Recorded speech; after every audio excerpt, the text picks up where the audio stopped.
Welcome back for another episode of the Sports Den. I'm Daniel, as always coming to you from an undisclosed location, where today I'm talking about something near and dear to my heart, my New Orleans Saints. For those of you new to the Sports Den, I'm a New Orleans native and a big-time New Orleans Saints and New Orleans Pelicans fan. So obviously, I was devastated like the rest of the Who Dat Nation when Drew Brees went down with a thumb injury and will miss the next 6 weeks of the season. Now I know many of you are thinking, is the Saints season over? And the answer is no. The Saints will be fine because they have the best quarterback depth in the NFL between Teddy Bridgewater and Taysom Hill. As far as I'm concerned, Teddy Bridgewater is the present and Taysom Hill is the future.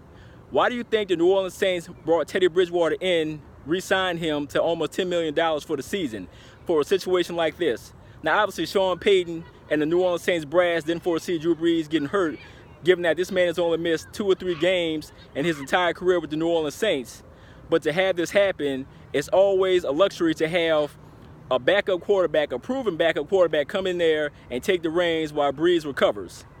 So I know what you guys are thinking. Teddy Bridgewater didn't look that sharp last week against the Rams. But think about it. The man came in under duress. He hadn't played a meaningful snap of football in 4 years. The offensive line could not protect him. The receivers were dropping passes, and the defense couldn't get stops, but that was because they were on the field too long. So there's only so much you can ask for Teddy Bridgewater to do. But what I did see in that game is a glimmer of hope, because Teddy Bridgewater did have some good throws that he made to Cook, to Michael Thomas, and Alvin Kamara and others. So Teddy Bridgewater has been waiting for this opportunity, and now he gets it. Do you really think Teddy Bridgewater is not going to come out there and do his best and ball to help this team win? Because if nothing else, if things don't work out with the Saints, Teddy Bridgewater knows in the back of his mind that he's auditioning for his next contract, possibly with another team, once Taysom Hill takes the reins down in the future. Or he knows that he has the potential, if he plays well, to be the successor to Drew Brees. But Teddy Bridgewater is a veteran. He was a Pro Bowl quarterback, and he did help guide the Minnesota Vikings to the playoffs 5 years ago. So Teddy Bridgewater knows what's at stake, and he knows what to do. And head coach Sean Payton relishes this opportunity. Just kind of go to the rest of the league to say, watch this.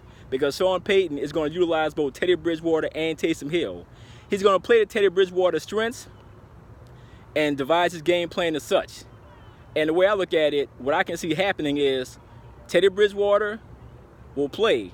But if he starts to struggle, don't be surprised if Sean Payton brings in Taysom Hill. I mean, Taysom Hill is the guy that Sean Payton and the rest of the team is really excited about. This guy's a dynamic playmaker. He has a big arm, he's fast, and he's big. And he too, as I mentioned a few moments ago, is the future of this team once Drew Brees retires. I hope he never retires, but I know it's inevitable that Drew Brees is going to retire someday. So Drew Brees is out for the next 6 weeks. Teddy Bridgewater is going to play tomorrow against the Seattle Seahawks. I think he'll play well. I think the Saints have a chance to pull an upset. The only way this happens is it's going to take a collective team effort. The offensive line has to protect Bridgewater. Bridgewater has to play mistake-free football. The defense, secondary in particular, has to try to neutralize the Seattle Seahawks receivers, and the front seven has got to get pressure on Russell Wilson.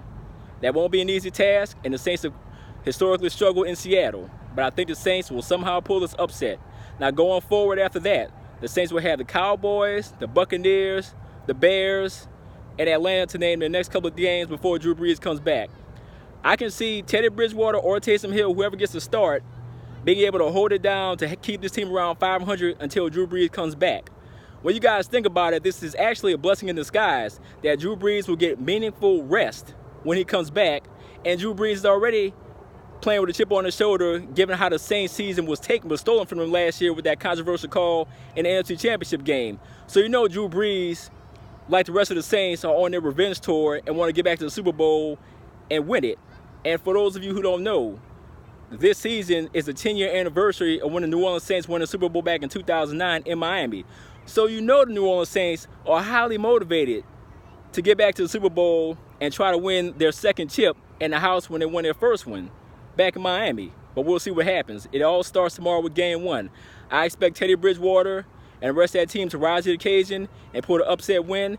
And I also expect by the time Drew Brees comes back, the New Orleans Saints to be hovering around 500, and they will win the NFC South with an 11-5 record, because there's really no competition in the NFC South. There's no one in the NFC South outside the Saints that really scares you, because every other team, Carolina, Tampa, and Atlanta have their own issues, and the Saints, as far as I'm concerned, are still the best team in that division and one of the best teams in NFC.